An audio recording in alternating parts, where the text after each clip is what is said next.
All right. Beautiful. Well, welcome everyone. I'm so excited to have this conversation on my Facebook page, on LinkedIn and YouTube today with my friend Karen Rudolph. She's a beautiful colleague. I'm so delighted to know her.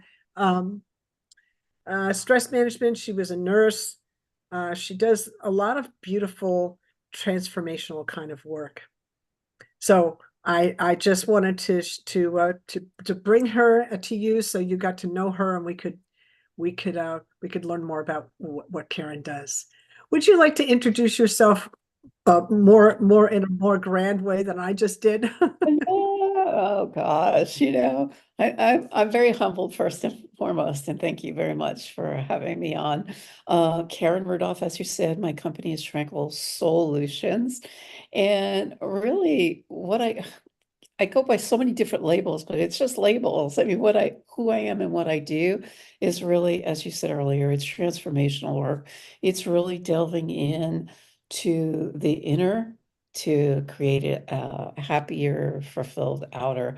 And my forte is mostly health and well-being. As you said, I'm a nurse by trade, and I've taken on so much to really educate myself so I can better serve others in the mental, emotional, physical, and spiritual concepts of life. Beautiful, my goodness. What got you started on this path? Oh gosh. Well, when I was 5 years old, when I was really young, I had a woods at the end of the block, and I used to run away to be by myself, and I would bring my Barbie dolls with me. And there was an igloo bush there, and I used to crawl underneath, and I used to heal my Barbie dolls. And so I knew from a young age I was a healer. And I had the gift of healing plants. I love plants. And I would bring dying plants back to life. My dad says, "What are you going to be when you grow up?" And I said, "I'm going to bring all these dying plants back to life." And he's like, "You'll never make a living doing that." So, needless to say, excuse me, needless to say, I went, all right. And so now my life is full of plants and greenery. But I went on to nursing as per his suggestion. And I lived in a world where kids were to be seen, not heard. At least that was my perception. And so my voice was always being squelched.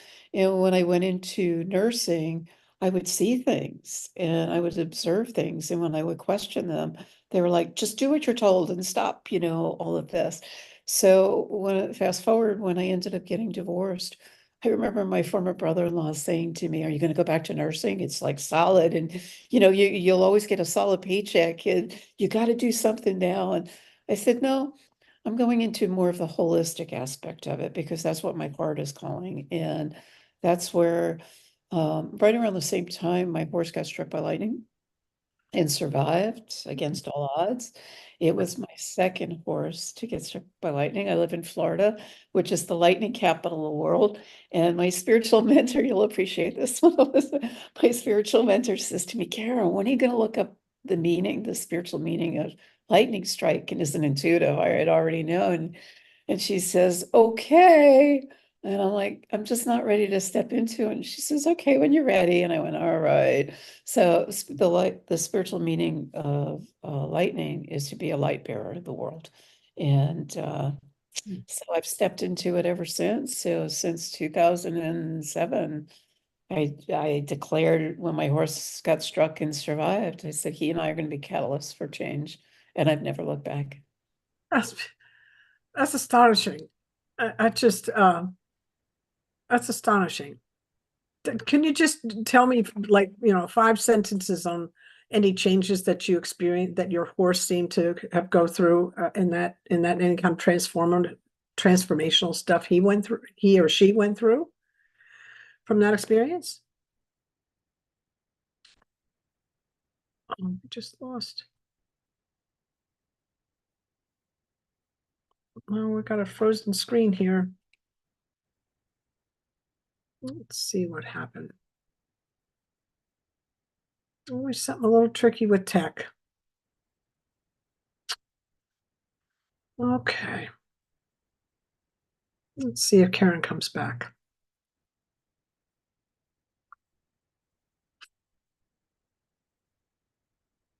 Oh, we lost her. Well, we're going to stay. She's going to come back. There we go.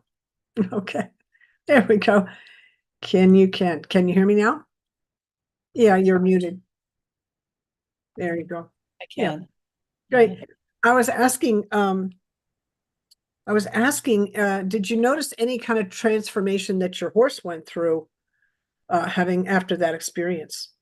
Yeah, absolutely. Horses in general are pretty intuitive, and he had a fortitude where he just wouldn't give up. And the vet had told me, Karen, put him down. You're going through a divorce. You have three small children. It's going to cost an absolute fortune of money. And I remember just getting still, closing my eyes, and he was in front of my face. And I opened my eyes and I said, nope, he and I are going to be catalysts for change. And he's going to not just survive, but he's going to thrive. And the vet was like, and I was like, I don't know where that came from. But um, he was very empathetic. He became very empathetic because I did a lot of trauma clearing work alongside of him, and he would actually hang his head the whole time people were going through their process. And when they were finished emoting and doing whatever they were doing, he would just pick his head up and say, "Okay, where's my carrot?" And off he'd go. But he would stay there the whole entire time with them. Wonderful, And wonderful. Wow, that's just what an interesting story. Tell me yeah. about the logo behind you. That's exactly what I was going to say. That's exactly how my logo came about. Uh-huh. So having two horses that got struck by lightning and now being declaring myself to be a catalyst for change, I decided I was going to start my business. And Tranquil Solutions, I came up with, and it was more of a download for me. And I remember my girlfriend saying to me, Karen, I work in advertising in New York, and you're never going to make a living. You're never going to do anything, blah, blah, blah, blah, blah, blah, with that as a company name. And I said, well, that's like stripping me naked and telling me I can't be Karen, you know? And 3 years later, she came back to me and said, that is so who you are. And I'm Mm. like, yeah, absolutely. So I hired somebody. I went on Fiverr and I hired somebody, and I had this description of my horse getting struck by lightning, and I wanted something to represent the lightning strike, the lightning bolts, so to speak, the fiery flame. And butterflies are very important to me because it's all about transformation. So if you look at the nose, there's a little butterfly there. So he kept giving me stuff, which was pretty bland. And all of a sudden, I open up my computer and there's this logo. Wow, this is awesome. And I immediately, shared it with my daughters. And they were like, Mom, you can't use this. The kids, they're very technological. They're like, Why it's not? because it was plagiarized. So I said, I went back, and instead of making him bad wrong, I said, I really love this logo. Would you please look for the artist, because I Oh, really absolutely. purchased that. And Uh, he disappeared. So I located the artist. He's out of Indonesia, Zhongtu. If you look really, really, really closely when it's blown up, his name is like right underneath the butterfly. awesome. But That's John too, he's on Instagram, and it's just absolutely amazing. He does all this freehand stuff. So I wrote him a letter and I said, listen, this is the story. My horse got struck by lightning. I hired somebody, they plagiarized. What would it take to have this become my logo? And he oh, said, thank you for keeping the integrity in. Integrity is my core value. So he said, thank you for keeping the integrity, and this is my gift to you. oh, wow. I So get the the person that you hired on, just I'm trying to get this straight. The person you hired on Fiverr stole that design and made it look like it was his. yeah. Oh, wow. Okay, well, that's really cool that you were able to figure that out. Right, exactly. Right? So I That's love that, awesome. so you'll Isn't see that interesting how that worked? That all, wow, very synchronicity, interesting. right? Synchronicity. There's never any coincidences. Very sweet. Very interesting story. Okay, cool. Well, that's pretty cool. Um, so what are you working on right now? Right now, I'm working on a speech. I have 4 international collaborative bestseller books. The latest is Healthopedia, And next week we are down in Boca Raton, Florida, and I'll be presenting on stage with some other amazing holistic experts in the field. And my topic is going to be words as medicine. Ah, And that was my for the book. So yeah. we have so much in common. It's just astounding. So I come from a family that's got a green. I mean, I've got 10 green fingers, and it's not just because it comes through the family. I have a degree in plant science. Ooh. And um, I, but it was interesting. I was kind of headed in that direction. And then um, through, really through ecosystems and environmental impact and that kind of sciencey stuff. Um, and then the universe went, oh no, this is your direction. Exactly. Right. And switched. So I ended up really being kind of redirected by an old instability in my spine from an accident where I fell off a horse. Oh, like me. I did. Right. So and also I was raised in a family where I was to be seen and not heard, and preferably not seen that much. So there was that. Right. I got Um, it. so anyway, it's interesting how much we have in common. And I was just in we just published a book a few months in January called a group of us from Braveheart Productions authors got together. It's called a hundred poems for healing and possibility. Mhm. Love that. Um, and I just wrote a poem this morning about I need to put my brave words on. Right. That's what I'm full about that. And you're talking about you're doing no Yeah. wonder I knew we were going to meet this morning, and I think that just it was just in the field. Yeah. Yeah. Well, that one was inspired by my horse accident in Costa Rica last January. So, I've always done, coming from as a spiritual minister, I've always come from the part of it is the law of attraction and manifestation and so on and so forth, and words having a vibrational energy. And I remember when I went flying off a horse. Yeah, I didn't know anybody. I decided to go on a retreat. I live here in Sarasota. Decided to get out of the house after COVID and everything else and just get out. And so I signed up for a retreat down in Costa Rica. And one of my very favorite things to do, very favorite, is ride horses on the beach at sunset or sunrise, one of the two. This was sunset. And the horse had sore feet. And because I have horses down here, I know the signs. And everybody took off and went, flying ahead. And I was left behind. And I said, I'm honoring the space. I'm not going to cause any more pain to this horse. And every time the water came, he would move over and so the guide came back and he's like, are you okay? And I said, well, yeah, your horse has really sore feet. He's avoiding salt water. Salt water on an open wound is very painful. And he says, oh, yeah, he keeps throwing his shoes. And I'm like, you think?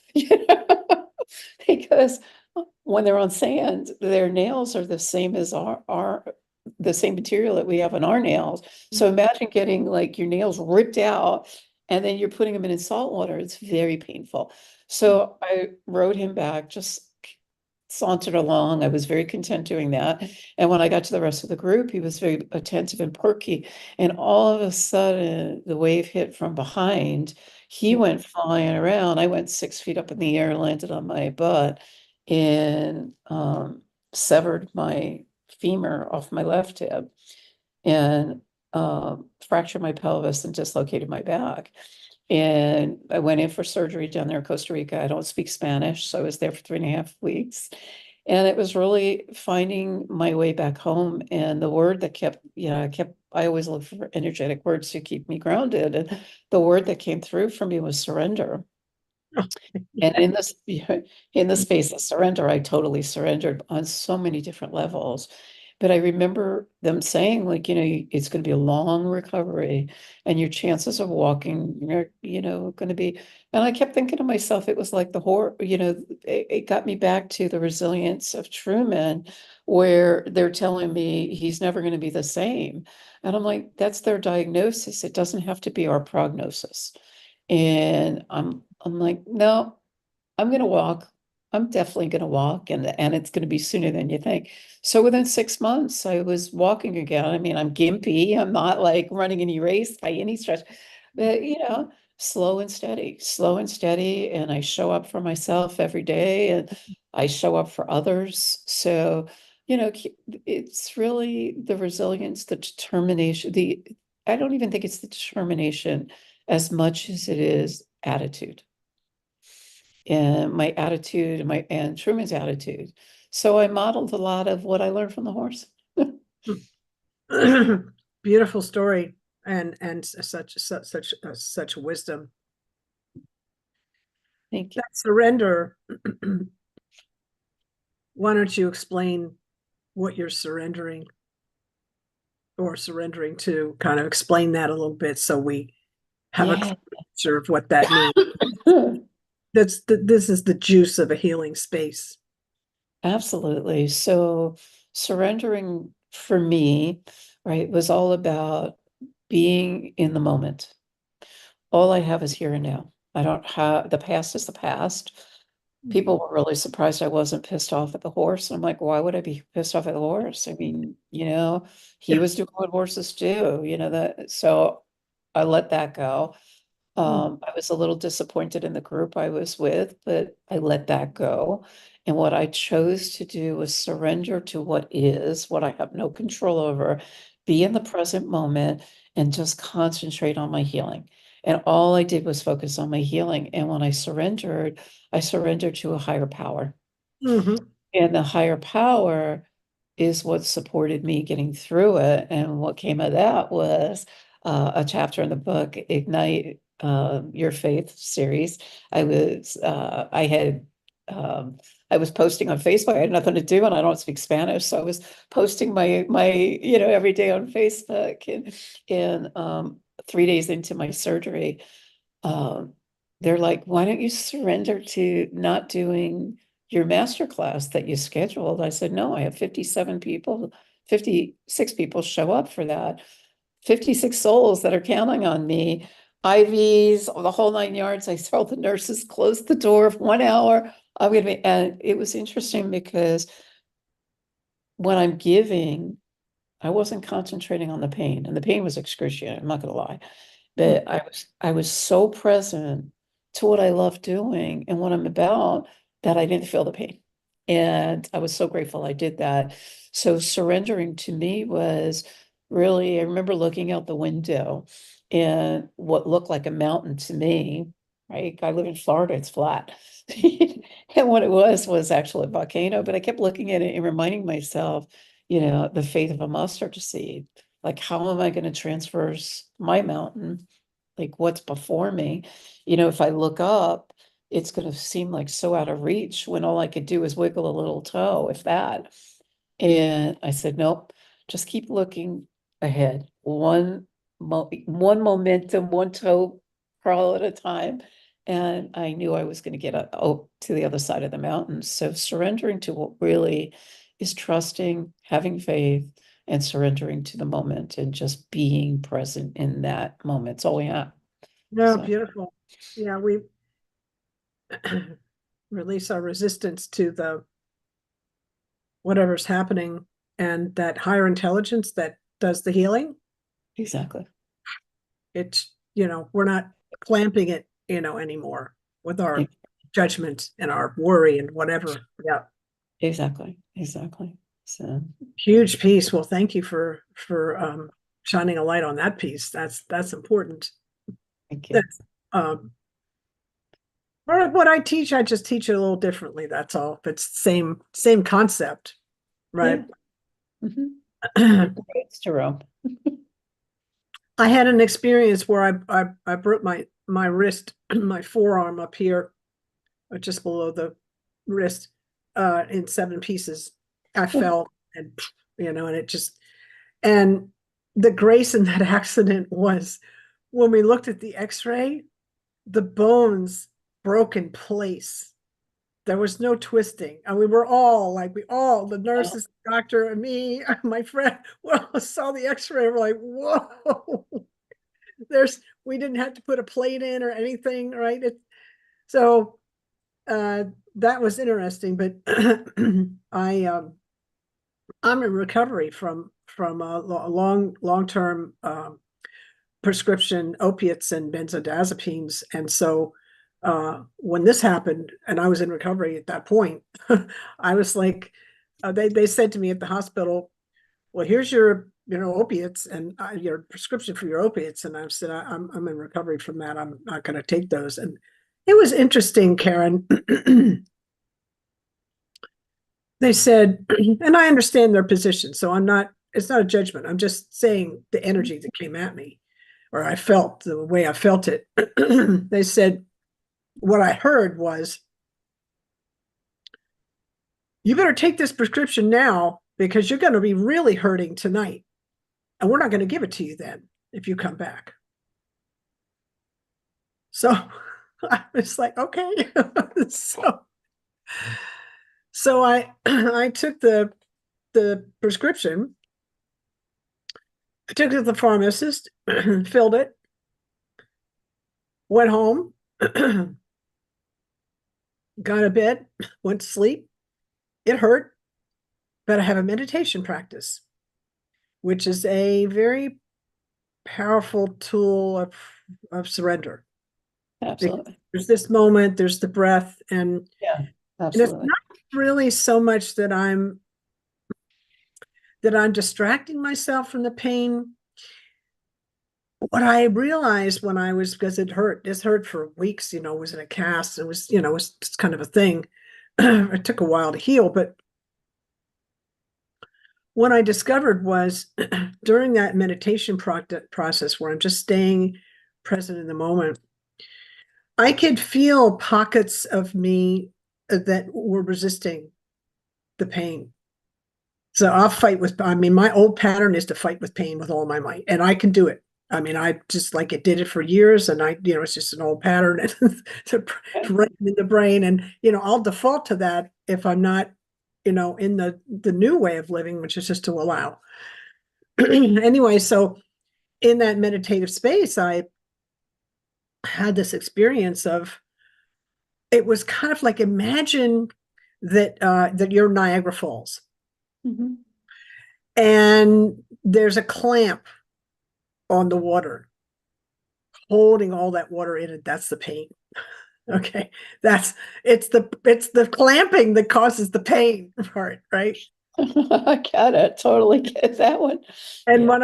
when I was in meditation, I don't know how I did it, because every time I went back into meditation, I had to do it again. And I don't know how to teach it, but I could describe it and people can find their way to it because it's kind of personal, it's experiential. Yeah. But I would get in meditation and I'd feel this throbbing and I'd feel this tension, and I wasn't quite sure where the tension was in my body, where the holding was happening.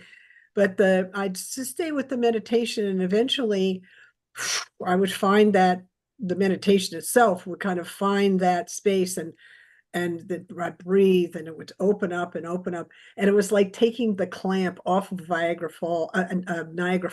And it turned from pain into just a lot of energy. So it didn't hurt anymore. Right. It was just a lot of energy. So that's a very different experience than this clamping. Exactly. I had the similar experience when I was in Costa Rica, and since I've had my right hip replaced, so it's been a year. But I remember very vividly in that space of surrendering also, going into, I don't necessarily want to call it a deep meditation, but it was really a meditative space. For me, what you focus on expands. So what I do is I focus on my breath, and actually within the next couple of months, I have a course that'll be coming out on breath work. The breath is a very, very powerful tool. And I remember that my surgeon was amazing down there, and he was one of the few people that spoke English. So I was so grateful to see him every day. And he was not like any doctor that I had ever experienced here. But I remember, sharing with him, I'm not one for taking drugs. I'll take an occasional Motrin or anti-inflammatory, ibuprofen kind of thing. But, I'm not one to take opioids or anything like that. And um, I've always managed my pain levels, so he was like, no, no, no, take this initially. And I'm grateful I did. It didn't take away the pain, but it was almost like the illusion of Mhm. the intense pain. But what really got me through it was my breath work. And, Absolutely. and I remember just constantly breathing. And then I got to a point where it was like, okay, I don't want to take this anymore. It was probably about day 3 to 5. I can't remember. And they started alternating it with Tylenol. I think it was around day 3. And Mhm. then eventually it just weaned into the Tylenol and my breath work. Mhm. And that's how I managed. That's how I managed. But when I went to rehab, I remember them pushing oxycodone on me. The same thing. Oh, you're going to be in so much pain. You got to take this.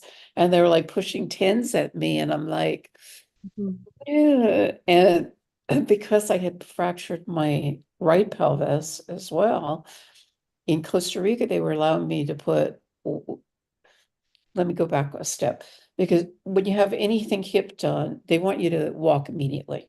Like that day, you're out of bed walking. But Mhm. because I had fractured my hip, they wanted me to walk, but at the same token, it was really painful because that constant pressure on my right leg was excruciating.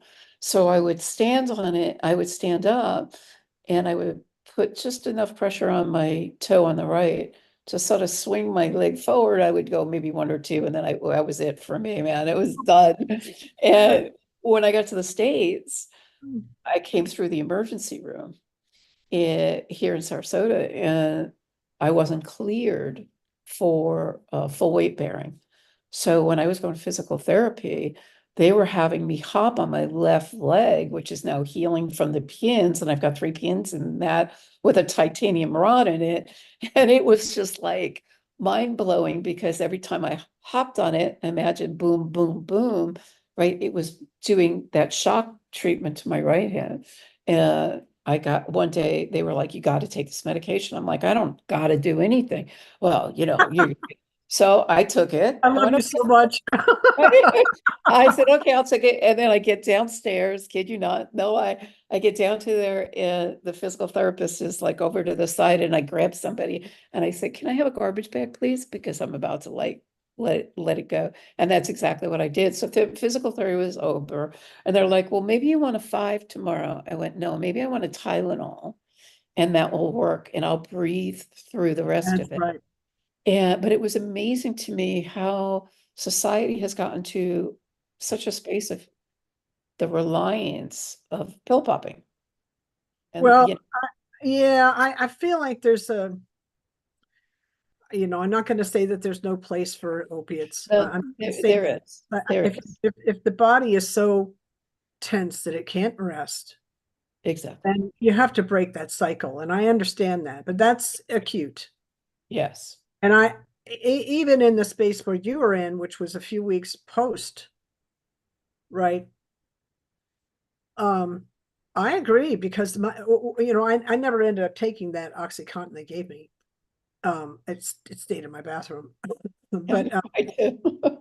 here's the thing: um, opiates uh, depress your respiratory system, Exactly, and so we're not getting life-giving oxygen in, and we're not getting toxins out. So there's that, and we release a lot of toxins through the breath. So it's we need the oxygen so to heal, right? So there's that piece.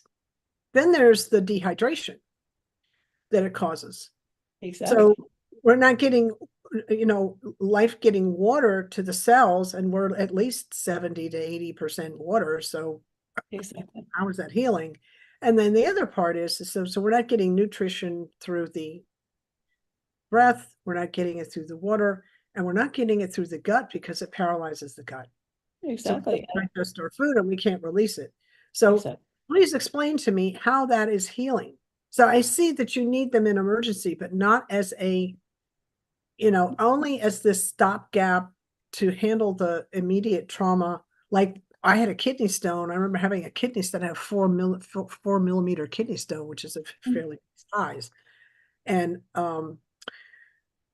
they wanted me to pass that instead of doing any kind of sound on it, sound Right. vibe or surgery or anything. But when I first had that and knew that, when we got it diagnosed, that I was in the emergency room and they gave me Dilaudid and I was grateful for that. But it was one dose, Oh, exactly. right? It was just one dose for the Yeah. moment and to help me over that because it was, yeah, I was pretty much, I pretty much tried everything I could to dissociate from my body because of Right. Exactly. And just to add one thing to what you were saying, and I totally agree with all of it because the breath work is so powerful. But imagine the layperson who doesn't know the power of the breath, right? So when you're short of breath, you get anxious. And when you get anxious, right, you're raising your autonomic nervous system to heightened states. So you're breathing even less, right? And here you are being depressed and breathing less at the same time, which causes more anxiety. And then the next thing you know, you're on all these other things. I have a friend who has not high blood pressure. I call it white coat syndrome. Work in the hospital, we have white coat syndrome all the time. And basically what that is you when you're a layperson, you're not used to the healthcare system. You go into a doctor's office and you're sitting and you're waiting, and you think you're in your head. The monkey chatter. Oh my God, the sky's falling. What are they going to find? Oh my God, they're writing me, whatever. And you go inside, they take your blood pressure and it's sky high. And immediately it's like, here's a prescription.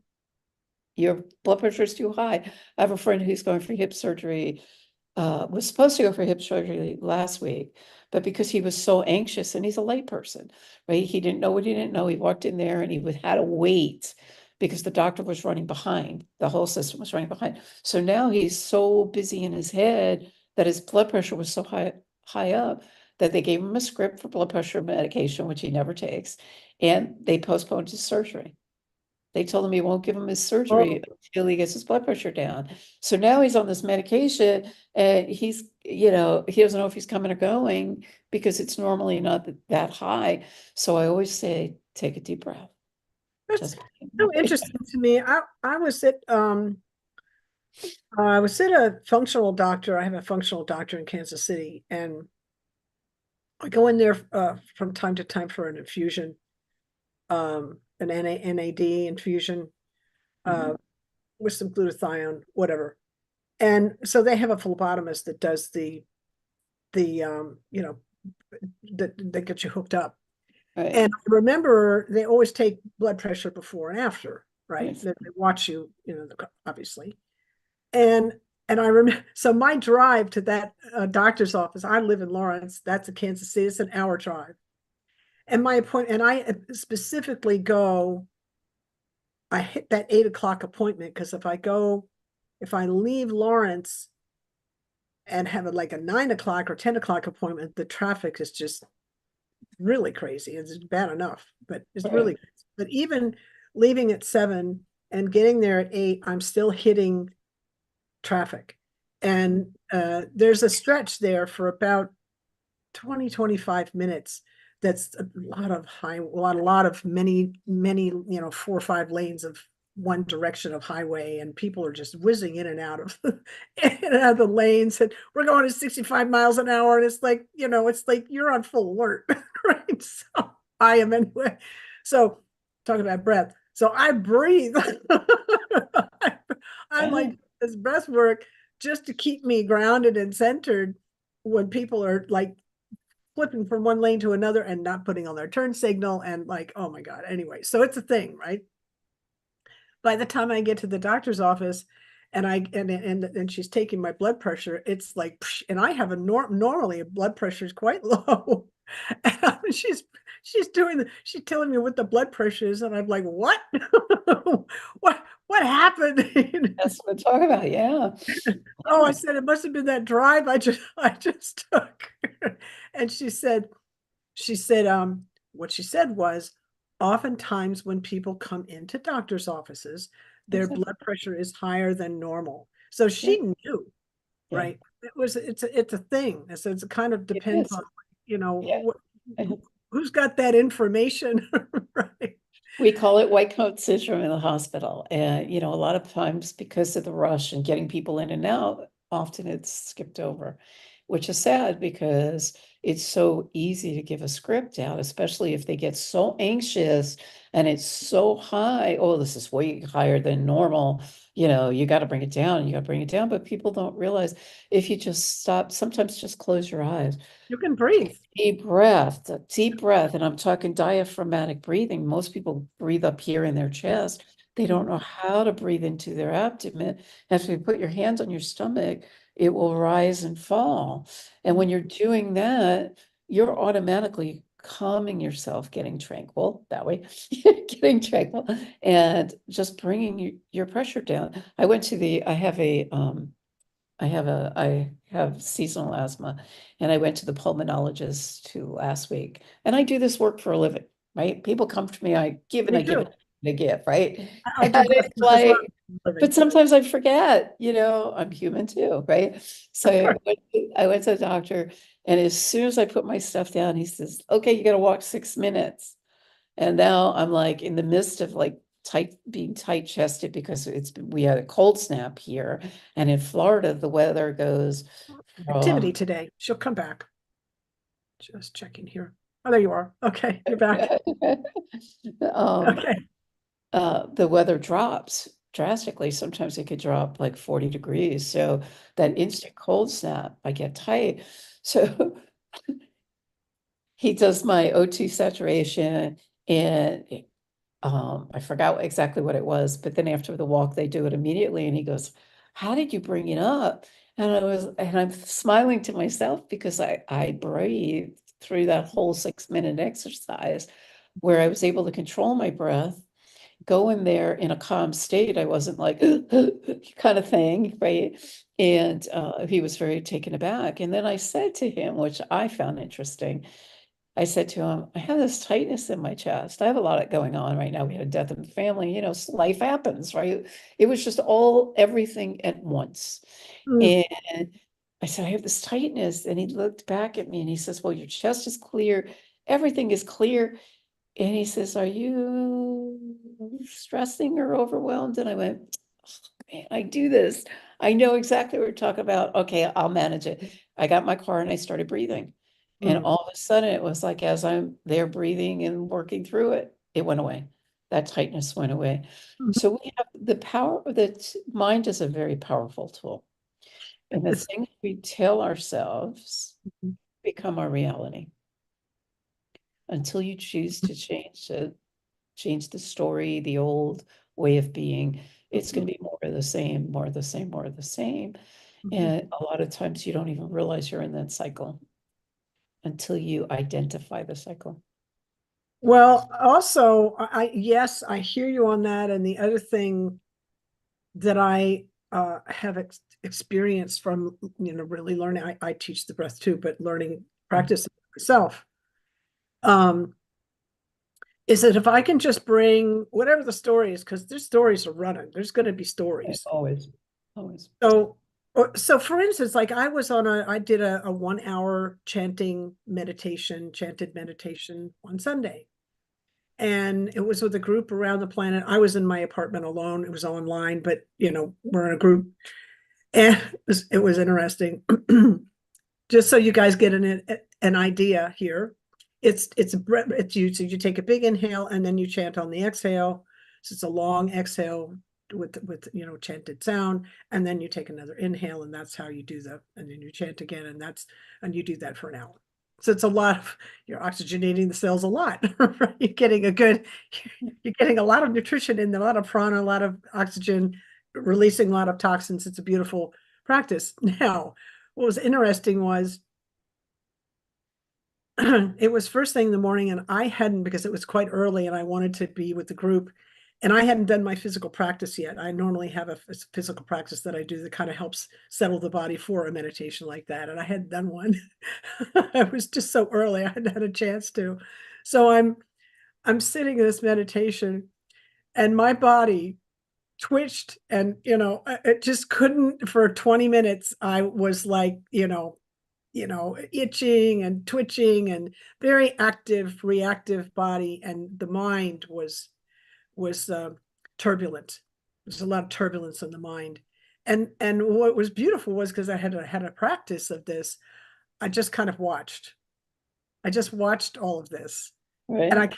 I kept with the chanting and the breath because I knew that that would put me in parasympathetic and it would calm everything down. It just took a minute. It just took a Right. minute. And at about 20 minutes in, everything just boom. And I was like that for another 40 minutes for the rest of the thing. It was Nice. interesting. Yeah. So, the idea there is, yes, you're going to have stories, but are you going to let them take you away with them? Or are you going to just let them parade through the mind, you Right. know, and you just stay with your breath. Right, Yeah. exactly. Be the observer. Yeah, and let go of judgment. So part of surrendering for me was also letting go of judgment. Yeah. I didn't sit there. And that was the other thing that was kind of fun was like, I saw all this reactivity happening for those first 20 minutes. And you know what was cool about it? I didn't beat myself up because I was having them. I just was like, this is where I am. There was no, what's the matter with you? You can't sit still. There was none of that. It was just, it was just, which I've got, as a chronic pain, part of chronic pain, which I had for 40 years, part of chronic pain is this, as you know, but the audience, is this pronounced negative mind, Right. and that creates a very pronounced kind of a deep groove as a habit in the mind. So when I say to you, I unraveled that and released that inner negative mind, where it was just so intense. It's been interesting to do that. It's taken me some years to do that, but it takes practice and it's possible. That's the good news. You don't have to have this inner Exactly. critic that's just brutal. That you may have one, but you can rewire it. That's what Karen and I do. That's what we do. We help you with that. Yeah, create new neural pathways. Yeah, because there is a science to it. And Yes. don't discount that because as I said, the mind is a very powerful tool and that your brain doesn't know the difference between reality and fiction. So those stories you tell yourselves, you could also tell it something else. And often you'll hear people go back to their younger selves, the younger version of their selves. But again, is it the truth or is it just a memory that we created to be the truth to protect us from our whatever situation in the time, right? It doesn't, I'm not saying it's not the truth, but a lot of times we obscure that some of the truths to it. So when I do a lot of the trauma work, we find that it shifts really quickly when you allow. So So you work with words and you work with trauma, as do I. I'm about to do to teach it in March. I'll be teaching a journaling for trauma recovery for healing in trauma. nice. Um, how do you what do you do in that space where you're working with trauma and words? What kind of things do you bring into your clients for that? Well, first off, I have them listen to what they're saying, what's coming out of their mouth, because a lot of times we just talk and we don't even realize it. And I had somebody call me the other day and they're trying to do this and oh my God, I need to do this. And well, every time you say that, you're basically telling a higher power, the universe, spirit, whatever you want to call it, right? You're telling the universe, you want X, but you're over here telling it that when you say the word need, you're saying there's something lacking, Mm-hmm. right? So it doesn't have to be the truth because you're whole, complete, and perfect, right? And if you believe you're whole, complete, and perfect, and you're not telling yourself the story that you're not or you're lacking, right? Because that's part of the cycle until you identify it and you're able to shift that truth, then you don't lack anything. And then it's like you're coming from an expanded space of what's possible. Mhm. So when you think about it in terms of neuroscience and quantum physics, let's say, you want to create new neural pathways, and we want them to, I like to say, you're stepping into the light, right? Coming from here to here, you're stepping into a different way of being, right? And you don't know you're stepping into light until you flash a, a flashlight in the dark to see what's like down there, right? So often trying is a cop out for being responsible, right? You say you want this, but you're not trying. You're either going to do it or you're not, and I'll often just say, drop the pencil, drop the pen or drop something in front of you, especially if we're on set, and they'll do it. And I said, did you try or did you do it? So from a space of physiology, right? Your body's comprised of anywhere from 60 to 78% water. Every thought you think, whether negative or positive, affects every cell of the water. So if you look at Dr. Emoto's work, Yes. Mhm. right, and that's pretty much what my speech is about next week. Awesome. We look at Dr. Emoto's work, and he was a Japanese scientist and doctor out of Japan. He did a study of water. And what he did was he took a bottle of water and said, let's say he put love on one and hate on the other, right? Whatever words he was going through a series of words, love and hate. He let it sit for 48 hours. He took a dropper of each and put them on a slide. The ones that said love over here, right? The ones that said love were these beautiful fractals. They look like beautiful snowflakes, right? And when he looked at the ones that said hate, they look like cancer cells. So he proved the power of prayer, number one, right? Prayer really will shift from this side to this side, especially when it's when two or more come together. Excuse me. And because your body is comprised mostly of water, every thought you think is attached to every cell. Every cell is attached to ease or dis-ease, right? So we have the power to choose how we're going to heal our body through the power, the vibration, and the frequency of the words we tell ourselves. Every single word has a frequency and a vibration, like attracts like. You hear people say, because I'm in the coaching space, a lot of times it's like you'll hear, take your mess and turn it into your treasure, so to speak. But if you're still sticking with the word mess, you're going to attract more messes into your life. Right? I remember when I was getting through my divorce, I remember praying one day. I'm driving, I was doing 6 hours of carpooling, 3 kids, all over Orlando at the time I was living. And I kept praying every day, God, give me the strength, give me the strength, give me the strength. And I kept getting all these challenges. And I'm like, Oh, that's so cool. right? And all of a So sudden, cool. I've always done a lot of audios. Like I don't want to say wasting my time, but I don't waste my time, especially in 6 hour carpooling. So I did a lot of books on type, a lot of self-help, a lot of neuroscience. I was into neuroscience and quantum physics in a big way.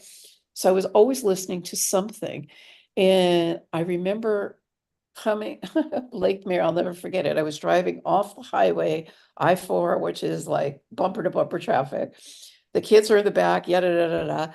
And I'm coming off the highway, and all of a sudden I'm hearing on my radio speakers, and I have no idea where it was coming from. It was on my phone, synchronicity, right? And they're saying the more you pray for strength, the more you're going to get challenges. Exactly. And it was like, okay, so Exactly. now I pray for wisdom. Yeah, that's awesome. Yeah. So Yeah. it's like, Oh, that's so funny. yeah. In the in 12-step recovery, Mhm. we have a process. It's beautiful. The 12 steps are this beautiful strategy for kind of coming into alignment with your place in the universe would be a layman's way of putting that. Are you familiar with the 12 steps? I've never been through them, but I'm very familiar with them. Okay, Yes. so in step 6 and 7, we ask that we that our figure out, because it gets worded differently in different places, but we ask that our child, that we're trying to rewire ourselves, or we're trying to shift our behaviors, and we ask higher power to help us with that in step 7. Right. And and and I remember sitting in a meeting one time, listening to someone talk about, and I remember going through step 7 myself, and I had exactly the same experience, which was like, I asked my higher power, I'm having, for instance, like, I'm having a problem, my challenge is my patience. So what happened? I got all kinds of assignments in patience. It's great. It's always a lesson, isn't it? Yeah, yeah. And I remember sitting, hearing somebody explain their experience a lot like you explained yours in her step 7, and realizing she kind of hadn't put the two things together. Now we work with a sponsor when we work on the steps, someone who's already been through them, and so her sponsor would have pointed her to notice Right. the relationship between this challenge you're having and what you ask for help with. Right? Be careful what you put out there, right? Be careful what you But again, on the other side of that, the other side of the coin is ask. If you don't knock, you don't get. Exactly. Yeah. And so I Well, love ask for help. People say, I hear people say from time to time, especially when they're dealing with chronic pain, whether it's physical, mentally, emotional, but they've been in it for a while. They're they forget to ask for help, and they don't know how to pray. Pardon me. yeah, I yeah, don't know how to pray. Help is a prayer. yeah, It's exactly. that simple. Yeah, It's absolutely that simple. exactly. And that's also part of the surrender. Yeah, That absolutely. something else can help you, right? That you don't have to do it all by yourself, Absolutely. because then there's this, you know, tightness, contraction, and pushing and pulling and all that kind of stuff. And we want to want to clear that. Yeah, yeah. And that's the first thing I did was I prayed. And then the message that I got was your body's going to heal yourself, heal yourself. And what I did was, because I'm also a leader, I said, okay, I've got all these skill sets. I did team management. I know leadership skills. I said, I'm going to focus on my hips recovering and getting myself back to the stage. And I created a team, and the team worked on getting me home and getting the resources together to get me home. And it was like, okay, perfect. Now I got it from here. And it was like I made the final decisions. But all I did was focus on my healing, and it was through the power of prayer. Absolutely. Brilliant, just brilliant. So tell us about any offerings that you have as we wind out, how to get a hold of you, and what offerings you have on the front burner for us. Yeah, absolutely. I've always got something. As a result of all of last year, I stepped into a space of anti-inflaming lifestyle, an anti-inflammatory lifestyle. So, when I was laying there in bed, I started looking at, okay, how can I, it's all inflamed. My body's inflamed and it's painful. And I am not committed to being in this pain. And most people, when they think of anti-inflammation, they're thinking their body, their joints. That's only a little part of it. What about anti-inflaming your relationships? How many people in your life are no longer serving you, and you keep them there because they've been there for so long, you get irritated when they're around you. If you don't listen, your body is always honking, right? So I've learned to let go. I weed my garden, what I call weeding my garden as a plant person. I weed it fairly regularly. I do not want the naysayers in my life, because if I want to be lifted up, they're only going to drag me down. So part of the ebook that I offer, we'll talk about that, and then it's anti-inflaming your finances. Do you know where you're at? You know, what about your mental state, your emotional state, your physical state, your environment? So within, so without. If you're living in chaos, you're going to probably be very chaotic. So I offer a book. It's a comprehensive guide to well-being. It's complimentary. It's on my website. If you go to www.tranquilsoul, solutions.com, plural.com, you just get it there and click and it's yours. And I've got, as I said, another couple of weeks, another couple of months rather, I'll be working on getting the course up and running. The course is already built out. I just have to get it uploaded and like put the last little things. That's all about breath work, a lot of what we talked about today. And again, it's really raising conscious awareness is what I'm all about, because the more you know yourself, the more you know others. So when I take my clients through their journey, I always do a journey of self-discovery, of journaling. We walk through it. And I like to say, I'm the wind beneath your wings. And um, I'm on all of the social medias, Facebook under Karen Rudolph, business page, Tranquil Solutions, LinkedIn, Karen Rudolph. I have um, Instagram and Twitter. So I'm all over. I'm plastic all over. Well, thank you so much. So excited for your Thank what's you. happening now, the speech that you're preparing and Yeah, I'm you're excited. launching and the new course coming up. Beautiful. Thank you so much for spending time with me this morning and spending You. time with my community, and Yeah, have a lovely day. you as well. Thank you. Take care now. Thank you. Bye. Bye. Bye, everyone.